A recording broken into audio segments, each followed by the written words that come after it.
Di jantung Manila modern, masih ada komunitas yang bertahan hidup dari sampah, memakan sisa makanan, dan tidur di bawah atap darurat. Namun, di tengah kemiskinan yang dalam, harapan perlahan bangkit dari tangan para perempuan, tawa anak-anak, dan semangat tak kenal menyerah dari mereka yang menolak menyerah.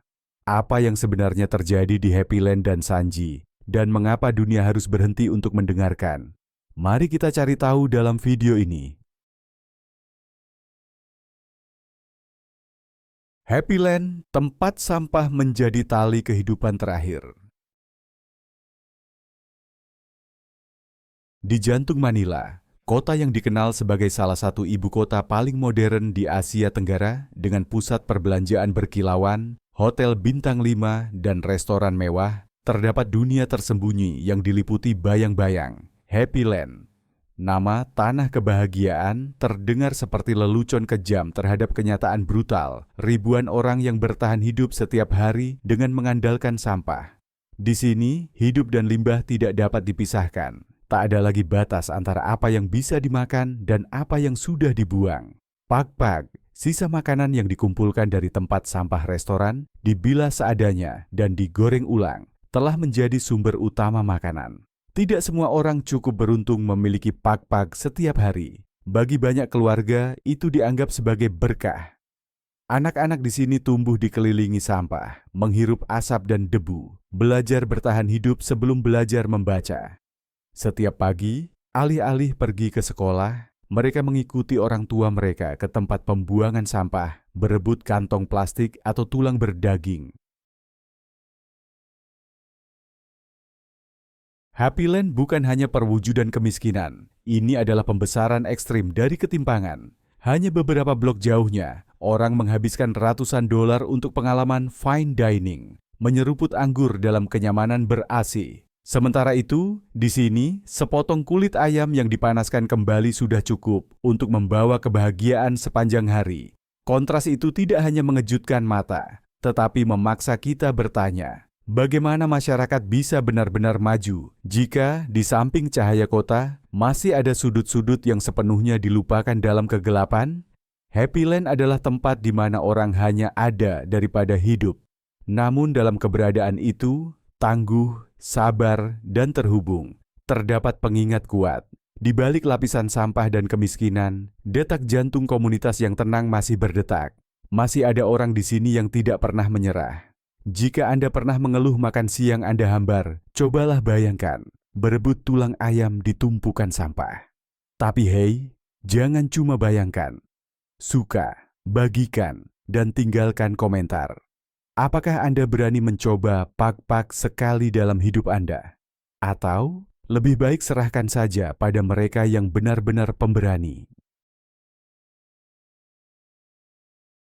Sanji, pelabuhan terlupakan yang memudar seiring waktu. Sanji, sebuah hamparan tanah di tepi Teluk Manila yang mungkin tampak anonim hari ini, dulunya adalah permata maritim berkilau dalam jaringan perdagangan laut kawasan itu. Di bawah kekuasaan kolonial Spanyol, tempat ini berfungsi sebagai pusat penting yang menghubungkan darat dan laut, tempat kapal bersandar dalam jumlah besar, barang-barang berpindah terus-menerus, dan komunitas nelayan berkembang di sekitar pasar pantai yang semarak. Sanji tidak hanya hidup dari laut, ia hidup untuk laut. Nelayan bukan hanya mata pencaharian, tetapi budaya, kenangan yang diturunkan dari generasi ke generasi. Namun kemudian, seperti retakan dalam aliran sejarah, Sanji diam-diam tertinggal dalam perlombaan kemajuan. Pelabuhan industri bangkit dengan mesin modern, rute pengiriman berpindah ke tempat lain, dan perusahaan logistik global menarik diri. Sanji ditinggalkan seperti peninggalan hidup.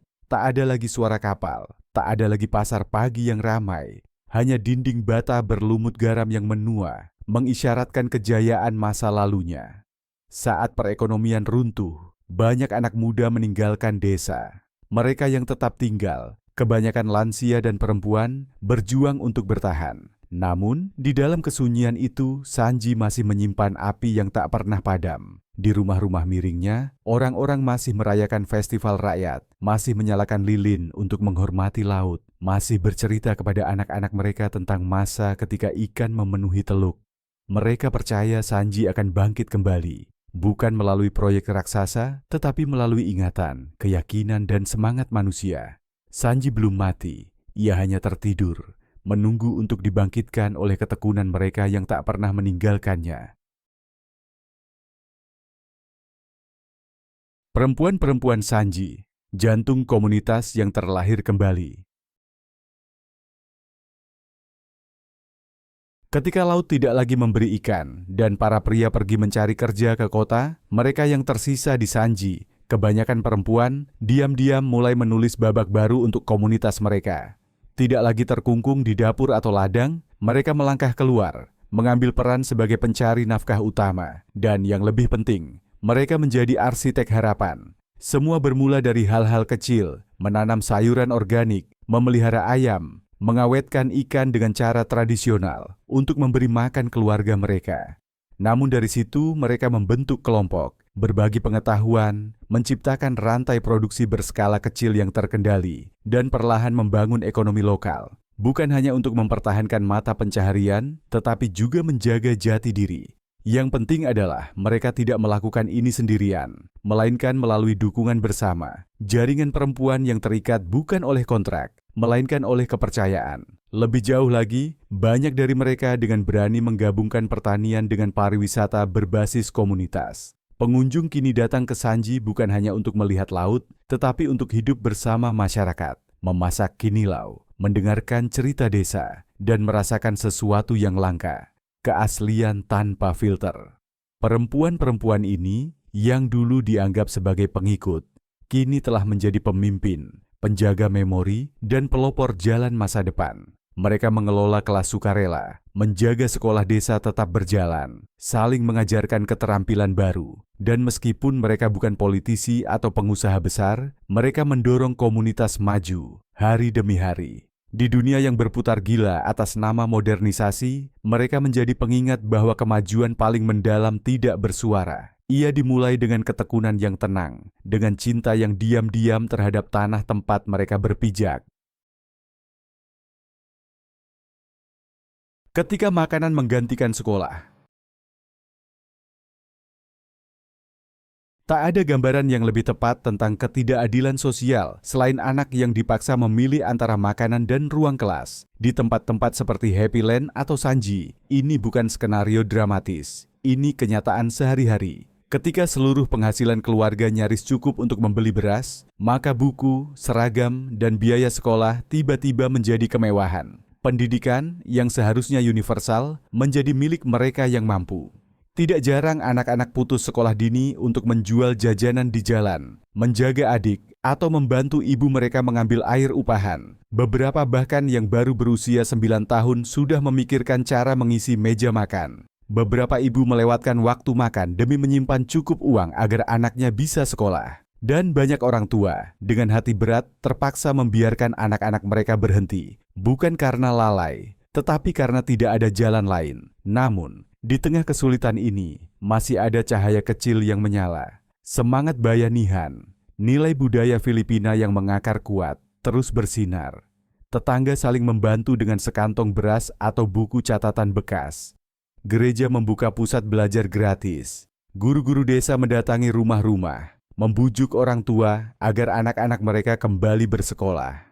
Upaya kecil dan sunyi ini memiliki kekuatan yang lebih abadi dibandingkan program nasional manapun. Para ibu di sini tidak hanya memastikan anak mereka kenyang, mereka berjuang untuk melindungi mimpi mereka. Mimpi untuk bersekolah, mengejar minat, tumbuh dengan pengetahuan, bukan keterbatasan. Dan mimpi itu yang dirawat bahkan dalam kemiskinan adalah akar sejati dari perubahan. Karena selama anak-anak masih bisa bermimpi, masih bisa bersekolah, maka meski dengan segala kesulitan, komunitas itu masih punya masa depan. Dari kesulitan menuju harapan. Sanji dulunya adalah komunitas yang dipenuhi luka, infrastruktur yang runtuh, sumber daya yang menipis, dan tingkat pengangguran yang begitu tinggi hingga melahirkan keputusasaan. Namun justru dari krisis itu, muncul model pemulihan baru, bukan yang digerakkan oleh investasi besar dari luar, melainkan oleh ketangguhan lokal dan inisiatif mikro yang gesit. Mikropembiayaan, pinjaman kecil tanpa jaminan, membuka pintu bagi ratusan keluarga yang belum pernah mendapat akses ke bank. Berkat ini, seorang ibu bisa membuka toko kelontong, seorang ayah bisa membeli alat untuk mulai membuat mebel, dan sekelompok anak muda bisa berinvestasi dalam pertanian organik skala kecil atau proyek peternakan. Ini bukan hanya dukungan keuangan, ini adalah pemberdayaan, cara untuk mengembalikan kepercayaan diri dan harga diri yang lama hilang. Banyak inisiatif juga menggabungkan pelatihan keterampilan dan pemikiran kewirausahaan, membekali masyarakat dengan keahlian dan membantu mereka merancang rencana usaha yang sesuai dengan kondisi lokal. Beberapa model pelopor bahkan memperkenalkan ide seperti penggunaan tenaga surya, produksi kompos organik, atau kerajinan dari barang daur ulang. Bukan hanya menciptakan lapangan kerja, tetapi juga sejalan dengan nilai-nilai lingkungan dan keberlanjutan. Yang paling penting, program-program ini tidak hanya bertujuan membantu orang mencari nafkah, tetapi juga memulihkan martabat. Ketika orang tidak lagi melihat diri mereka sebagai beban masyarakat, tetapi sebagai bagian dari solusi, mereka mendapatkan kembali tempatnya di dunia. Dari akar-akar kecil ini, sedang tumbuh diam-diam sebuah ekonomi sirkular, ramah lingkungan, dan berbasis komunitas, tangguh dan penuh potensi. Perempuan dan komunitas yang membentuk masa depan berkelanjutan. Dulu, pembangunan berkelanjutan hanyalah frasa yang sering terdengar di konferensi internasional. Namun hari ini di Sanji, konsep itu diwujudkan setiap hari oleh tangan-tangan perempuan. Mereka yang dulu dianggap rentan, kini justru memimpin yang terkuat. Dengan sedikit atau tanpa dukungan dari negara atau organisasi besar, mereka membentuk kelompok aksi lingkungan mereka sendiri. Memulihkan hutan bakau di sepanjang pantai untuk melindungi tanah, air, dan keanekaragaman hayati bagi generasi mendatang. Mereka mengadakan kelas melek huruf untuk lansia, memberi pelajaran budaya bagi anak-anak yang putus sekolah, dan memberi perhatian khusus pada kelompok rentan seperti ibu tunggal dan penyandang disabilitas. Upaya mereka melampaui tindakan spontan. Mereka tahu cara terhubung dengan jaringan global, mengakses pengetahuan, merangkul teknologi, dan mencari dukungan teknis yang menghormati budaya lokal. Perpaduan antara pembelajaran global dan identitas lokal ini menciptakan model pembangunan yang benar-benar dari bawah ke atas, lebih stabil, lebih relevan, dan lebih tahan lama dibandingkan proyek-proyek yang dipaksakan dari luar. Di Sanji saat ini, pembangunan berkelanjutan bukanlah slogan, melainkan sebuah proses. Proses di mana setiap anggota komunitas memiliki peran, suara, dan kepentingan dalam membangun masa depan yang bebas dari ketergantungan dan pengucilan. Para perempuan ini tidak hanya melindungi alam dan pendidikan, mereka sedang mendefinisikan ulang makna kekuatan, menunjukkan bahwa terkadang kekuatan paling transformatif datang dari agen perubahan yang paling tenang. Siapa bilang jadi boss lady harus pakai blazer? Di Sanji, ratu sejati adalah mereka yang menanam pohon, mengajar anak-anak, dan menyelamatkan planet ini, satu bakau demi satu. Jadi jika kamu pernah memimpin temanmu dalam misi daur ulang atau menanam pohon di halaman rumahmu, tinggalkan komentar. Green Squad hadir. Harapan dalam hal-hal kecil, kebangkitan yang sunyi. Di Sanji, sebuah komunitas pesisir yang pernah terlupakan di tengah gelombang industrialisasi, perubahan tidak datang dari proyek-proyek raksasa berbahan beton atau paket bantuan mencolok. Sebaliknya, perubahan dimulai dari hal-hal terkecil, namun penuh makna. Warung sari-sari, toko kelontong lingkungan, dapur komunitas seadanya, atau sekelompok pemuda yang mengumpulkan sampah di garis pantai setiap akhir pekan. Upaya sederhana ini menyimpan kekuatan tersembunyi yang luar biasa. Kekuatan untuk menumbuhkan kepercayaan dan mempererat ikatan sosial. Warung sari-sari yang dibuka oleh seorang ibu tunggal bukan sekadar toko. Ia adalah persinggahan untuk seluruh lingkungan. Orang datang bukan hanya untuk membeli kebutuhan pokok, tapi untuk berbagi cerita, mencurahkan keluh kesah, dan membangun kembali koneksi. Di tempat di mana akses terhadap pinjaman mikro resmi masih sangat terbatas, Toko-toko ini menjadi titik kredit berbasis kepercayaan, menjaga aliran pendapatan yang sederhana tapi stabil bagi banyak keluarga. Dapur komunitas, yang awalnya hanya beberapa tetangga berupaya memanfaatkan sisa makanan, perlahan-lahan menjadi model yang bisa diperluas. Lembaga non-profit ikut bergabung, menyediakan peralatan, bahan makanan, dan pelatihan manajemen.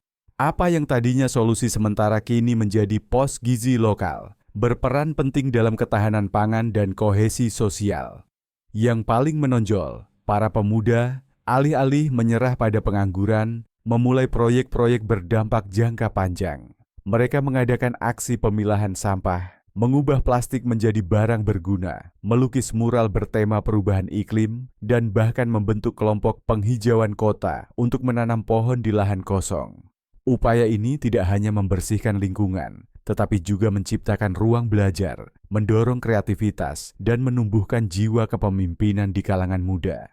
Setiap bagian kecil ini, jika dilihat secara terpisah, mungkin tampak tidak berarti. Tapi ketika dipersatukan oleh komitmen komunitas, mereka membentuk ekosistem pemulihan yang kuat, di mana setiap tindakan, setiap orang, sekecil apapun, memiliki nilai dan makna. Sanji tidak menunggu diselamatkan dari luar. Sanji sedang menyelamatkan dirinya sendiri. Dengan ketangguhan, solidaritas, dan keyakinan bahwa perubahan nyata tidak harus dimulai dari hal besar, ia bermula dari kebaikan sunyi dan ide yang diwujudkan dalam tindakan.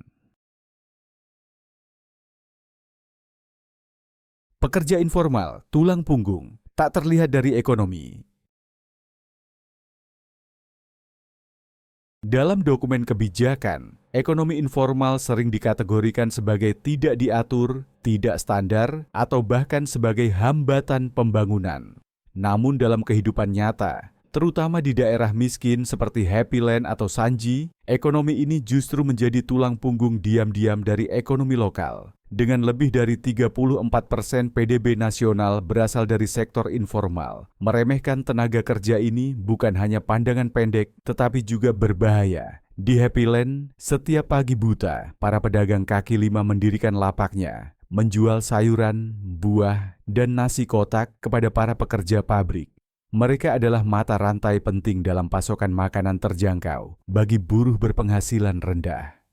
Montir, pengangkut air, tukang cuci, dan tukang kayu skala kecil, semua berkontribusi dalam sistem layanan yang fleksibel, responsif, dan sangat efisien dalam kondisi saat ini. Mereka tidak memiliki kontrak kerja, tidak punya asuransi, tidak mendapat pensiun, namun mereka tetap bertahan. Tidak ada yang melindungi mereka saat kehilangan pekerjaan atau memberikan kompensasi atas kecelakaan kerja, dan tetap saja mereka terus berjalan. Karena dalam kenyataan di mana pekerjaan formal langka dan syarat masuk terlalu ketat, itu adalah satu-satunya pilihan mereka. Fleksibilitas, kreativitas, dan ketekunan mereka adalah apa yang membuat komunitas tetap bertahan di masa krisis. Selama pandemi COVID-19, justru sektor informal lah yang memastikan aliran barang pokok tetap berjalan dan pendapatan minimal tetap ada bagi jutaan keluarga di masa-masa sulit. Tantangannya sekarang adalah, bagaimana kita melindungi tenaga kerja besar ini dari keterpinggiran? Bagaimana kita mengintegrasikan ekonomi informal ke dalam kebijakan pembangunan tanpa menghilangkan fleksibilitas berharganya? Solusinya tidak terletak pada formalisasi paksa melalui tekanan administratif, tetapi pada pengakuan, dukungan yang memungkinkan, dan pembangunan jaring pengaman dasar untuk menjamin kehidupan yang stabil bagi mereka yang menjaga bagian tak bernama dari ekonomi tetap berjalan. Alih-alih memperlakukan mereka sebagai kelas 2, sudah waktunya kebijakan ekonomi dan kesejahteraan sosial keluar dari gedung-gedung kantor dan menghadapi kenyataan bahwa pedagang kaki lima, tukang servis, dan tukang cukur keliling bukan sekadar pekerja informal, melainkan mereka yang menjaga masyarakat tetap berjalan dengan tenang dan stabil. Pariwisata komunitas mengubah budaya menjadi nilai. Di Sangi, sebuah wilayah pesisir yang dulunya terabaikan dan dianggap sebagai daerah tertinggal pembangunan, pariwisata berbasis komunitas kini muncul sebagai jalan yang menjanjikan, bukan hanya karena memberikan pendapatan stabil bagi penduduk lokal, tetapi juga karena menghidupkan kembali nilai-nilai budaya yang nyaris punah. Rumah-rumah kayu kecil di antara pohon kelapa yang dulunya hanya untuk tempat berteduh, kini menjadi homestay ramah bagi para pelancong yang ingin merasakan kehidupan lokal. Model homestay di Sangi sama sekali tidak seperti resort tertutup yang terpisah dari kehidupan masyarakat. Di sini, wisatawan bukan hanya penonton, mereka menjadi bagian dari komunitas, berbelanja di pasar lokal, memasak bersama keluarga tuan rumah, ikut festival desa, dan mendengarkan cerita dari para tetua yang dulu melaut hingga anak-anak kelas 1 yang baru belajar huruf. Dalam berbagi yang tulus ini, pengunjung tidak hanya mendapatkan hiburan, mereka belajar, tersentuh secara emosional, dan merasakan budaya hidup yang tak dapat dijelaskan oleh panduan perjalanan manapun. Pariwisata berbasis komunitas di Sangi juga menjadi cara untuk menjaga identitas lintas generasi. Ketika anak muda melihat pelancong dari jauh menghargai hidangan tradisional dan adat lama, mereka mulai melihat warisan mereka dengan rasa bangga. Ini membantu membangun kembali hubungan positif antara masa lalu, masa kini, dan masa depan, di mana budaya tidak lagi menjadi beban sejarah, melainkan aset berharga yang dapat memperkaya dan mengangkat seluruh komunitas. Maka, pariwisata berbasis komunitas bukan hanya industri jasa. Ini adalah strategi pembangunan jangka panjang, cara bagi tempat yang dulu terlupakan untuk menceritakan kisahnya, bukan lewat angka atau laporan, melainkan melalui pengalaman yang tulus dan menggugah hati. Guru sebagai mercusuar cahaya. Saat membicarakan perubahan sosial, orang sering menyebut program besar dan investasi masif. Namun di tempat-tempat seperti Sangi atau Happy Land, perubahan paling mendalam dimulai dari individu-individu tanpa nama, guru desa, pemimpin lingkungan, atau relawan dari organisasi kecil. Mereka tidak memiliki anggaran miliaran dolar atau strategi media, tetapi mereka memiliki sesuatu yang jauh lebih berharga, keyakinan yang tak tergoyahkan pada manusia. Di ruang kelas yang terbuat dari seng dan kayu bekas, di mana anak-anak duduk di bangku plastik dan menulis di papan tulis retak, para guru ini terus mengajar dengan dedikasi tanpa lelah. Mereka tahu murid-murid mereka hidup dalam kesulitan, namun mereka tidak pernah menurunkan harapan. Sebaliknya, mereka diam-diam menanamkan dalam setiap pelajaran keyakinan bahwa pendidikan adalah satu-satunya kunci untuk memutus siklus kemiskinan. Banyak guru bahkan mengeluarkan uang pribadi untuk membeli buku catatan, mengadakan kelas malam bagi anak-anak yang bekerja di siang hari, dan mendatangi rumah-rumah untuk membujuk orang tua agar anak mereka tetap bersekolah. Ini bukan sekadar pekerjaan, ini adalah panggilan. Dan kehadiran mereka yang tak tergoyahkan telah menjadi sumber inspirasi bagi seluruh generasi. Keberhasilan mereka tidak diukur dari nilai ujian, tetapi dari mimpi yang tetap terjaga, anak-anak yang tetap bersekolah, dan orang dewasa yang kembali suatu hari untuk melanjutkan misi menyalakan harapan. Mereka adalah bukti hidup bahwa, bahkan di bayang-bayang paling gelap dari ketidakadilan dan kemiskinan, masih ada cahaya kecil. Dan jika cahaya-cahaya itu terus menyala, mereka dapat menerangi seluruh komunitas. Bayanihan, benang tak terlihat yang menyatukan kita. Di Filipina, bayanihan bukan sekadar konsep budaya. Itu adalah prinsip yang membuat komunitas tetap hidup. Ini adalah semangat solidaritas yang tidak menunggu instruksi atau kontrak, tetapi muncul dari hati, di mana setiap individu merasa bertanggung jawab terhadap orang lain, bahkan ketika mereka sendiri hidup dalam kekurangan. Di Sanji, ketika badai merobek atap rumah sebuah keluarga, para tetangga tidak bertanya, siapa yang akan membantu? Mereka hanya bertanya, kapan kita mulai memperbaikinya? Dari anak muda yang membawa bahan bangunan hingga orang tua yang memasak makanan, semua ikut serta, bukan demi bayaran, tetapi karena mereka mengerti bahwa besok mungkin mereka yang membutuhkan. Bayanihan juga tercermin dalam cara komunitas berbagi perlengkapan sekolah untuk anak-anak, menjalankan dapur umum, dan bahkan berbagi peluang kerja yang langka. Tindakan-tindakan kecil ini adalah tulang punggung ketahanan sosial, fondasi yang tidak bisa ditiru oleh kebijakan maupun uang. Di dunia yang semakin terpecah oleh individualisme, persaingan, dan tekanan materi, Bayanihan mengingatkan kita bahwa masyarakat tidak hanya diikat oleh aturan, tetapi oleh kasih sayang. Ini bukan hanya nilai orang Filipina, tetapi sebuah model bagi kemanusiaan, menunjukkan bahwa dalam momen-momen tersulit kita, yang menyelamatkan kita adalah satu sama lain. Pemberdayaan pemuda, katalisator perubahan. Tidak ada masyarakat yang benar-benar bisa maju jika pemudanya dilupakan. Di daerah miskin seperti Sangi, di mana sumber daya langka dan kesempatan pendidikan terbatas, berinvestasi pada anak-anak bukan hanya kewajiban moral, ini soal bertahan hidup. Dan sesuatu yang luar biasa sedang terjadi. Anak-anak yang dulu dianggap sebagai beban, kini menjadi pembawa perubahan. Melalui beasiswa, program pembelajaran berbasis pengalaman, dan dukungan dari dalam dan luar negeri, semakin banyak anak muda yang mendapatkan akses ke pendidikan holistik. Mereka belajar tidak hanya untuk lulus ujian, tetapi untuk memahami dunia, menganalisis masalah, dan, yang terpenting, menyadari bahwa mereka bisa menjadi bagian dari solusi.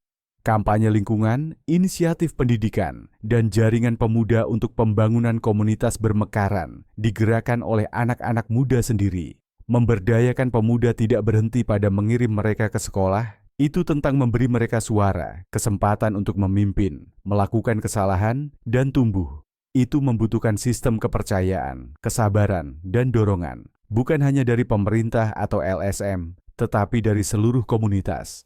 Hari ini, ketika orang melihat sekelompok siswa Sangi menjalankan kampanye pengumpulan sampah, atau seorang gadis dari Happy Land berbicara tentang hak anak di forum internasional, mereka tidak lagi meragukan kekuatan generasi ini, karena mereka adalah harapan, bukan untuk besok, tetapi untuk hari ini, sekarang juga. Layanan kesehatan keliling, pengobatan tanpa batas. Di komunitas terpencil seperti Sangi atau daerah pegunungan di seluruh Filipina, di mana pusat kesehatan terdekat bisa puluhan kilometer jauhnya melewati medan sulit, mengakses layanan kesehatan dasar dulunya hampir mustahil. Hambatan geografis, transportasi, dan infrastruktur membuat jutaan orang tertinggal dalam sistem kesehatan nasional. Namun, unit layanan kesehatan keliling, kendaraan khusus yang dilengkapi dengan peralatan medis, obat-obatan, dan tenaga kesehatan yang berdedikasi secara bertahap mengubah keadaan. Klinik keliling ini seperti rumah sakit berjalan, menelusuri jalan setapak dan jalan tanah untuk mencapai pusat komunitas. Mereka tidak hanya menawarkan layanan dasar seperti pemeriksaan kesehatan, distribusi obat, dan pemantauan tekanan darah, tetapi juga menyediakan vaksinasi rutin, pemeriksaan kehamilan, perawatan pasca persalinan, dan intervensi darurat untuk penyakit kronis. Di daerah dengan angka kematian bayi dan gizi buruk yang tinggi, unit keliling ini menjadi penyelamat generasi berikutnya. Yang lebih penting lagi, truk layanan kesehatan ini membawa lebih dari sekadar obat. Mereka membawa pengetahuan dan kesadaran.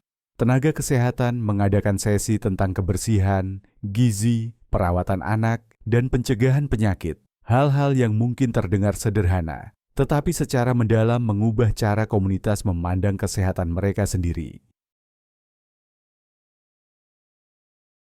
Di dunia di mana ketimpangan layanan kesehatan tetap menjadi tantangan global, layanan kesehatan keliling bukan sekadar solusi sementara. Ini adalah simbol keadilan, pengingat bahwa hak atas kesehatan tidak boleh bergantung pada kode pos. Dan selama roda-roda itu terus berputar, lebih banyak nyawa akan terselamatkan, dan lebih banyak komunitas akan menemukan kembali harapan akan masa depan yang lebih sehat. Dokter datang seperti pengemudi Grab, vaksin tanpa waktu tunggu, dan obat gratis diantar ke rumah. Itulah Sanji. Sementara itu, saya sakit kepala dan langsung menyalahkan posisi Merkurius. Jika rencana kesehatanmu adalah teh jahe plus energi positif, tinggalkan komentar. 1 tiket naik truk kesehatan dong. Dari tempat berteduh menjadi rumah. Di banyak daerah miskin, rumah bukanlah tempat aman, hanya perlindungan sementara dari panas dan hujan. Gubuk darurat yang dibangun dari terpal plastik, kayu bekas, atau lembaran logam berkarat tidak hanya rentan terhadap bencana alam, tetapi juga membuat jutaan orang, terutama perempuan, anak-anak, dan lansia, hidup dalam ketidakpastian dan kerentanan terus-menerus. Namun, model perumahan komunitas baru yang dibangun dengan bahan lokal, seperti yang terlihat di Pakistan, Senegal, dan kini menyebar ke daerah berpenghasilan rendah di Filipina, menawarkan jalan yang lebih manusiawi dan berkelanjutan. Alih-alih menunggu proyek perumahan berskala besar yang seringkali mahal dan tidak fleksibel, masyarakat diberdayakan untuk membangun rumah mereka sendiri dengan dukungan teknis dari organisasi nirlaba dan otoritas lokal. Bahan yang digunakan mudah ditemukan, tanah yang dipadatkan, bambu laminasi, mortar tradisional, jerami kering. Ini tidak hanya hemat biaya, tetapi juga membantu melestarikan arsitektur lokal dan mengurangi dampak lingkungan. Yang lebih penting, saat warga meletakkan batu bata dan membangun dinding mereka sendiri, mereka tidak hanya membangun rumah, mereka merebut kembali rasa kendali dan martabat. Lebih dari sekadar memperbaiki kondisi hidup, model ini membantu membangun kembali ikatan komunitas. Setiap rumah tidak dibangun oleh satu orang, tetapi oleh tetangga, kerabat, dan teman yang bekerja bersama. Semangat solidaritas ini menghidupkan kembali nilai-nilai kolektif yang pernah tergerus oleh gelombang urbanisasi. Selain itu, program pelatihan konstruksi dasar menyediakan keterampilan vokasional baru, membuka peluang mata pencaharian jangka panjang. Dari gubuk rapuh menjadi rumah kokoh, dari tembok yang dibangun oleh tangan lokal hingga pelestarian warisan budaya nyata, inisiatif perumahan komunitas telah menunjukkan bahwa rumah bisa menjadi titik awal untuk perjalanan menuju kemandirian, ketahanan, dan harapan baru. Ketika tempat berteduh tidak lagi sementara dan menjadi tempat berlindung yang sesungguhnya, orang tidak hanya bertahan hidup, mereka mulai benar-benar hidup.